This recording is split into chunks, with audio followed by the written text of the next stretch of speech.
అందుకే పెద్దలు చెప్పేది ఎవరికైనా తలదాచుకోవడానికి ఒక గూడు అనేది ఉండాలని.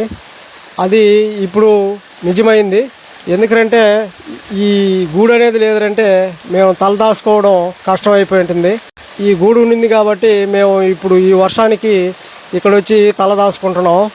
అది పెద్దలు చెప్పే మాట ఎప్పటికీ తప్పు కాదు. ఎవరికైనా తలదాచుకోవడానికి ఒక గూడు అనేది ఉండాలి. ఓకే ఫ్రెండ్స్, అందరూ తెలుసుకోండి. ఒక్కడైనా ఇద్దరైనా 10 మంది అయినా తలదాచుకోవడానికి సొంత గూడు అనేది ఒకటి ఉండాలి. ఆ గూడు లేకపోతే మనం ఎక్కడ తలదాచుకోలేము. ఈ సామెత అన్నిటిలోనూ వర్తిస్తుంది, మనం జీవించే జీవితంలో కూడా వర్తిస్తుంది అన్నమాట.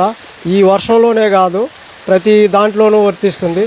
తలదాచుకోవడానికి గూడు ఉంటే మనం ఈజీగా తలదాచుకోవచ్చు. గూడు లేకపోతే తలదాచుకోలేము అన్నమాట. ఓకే ఫ్రెండ్స్, ఉంటా.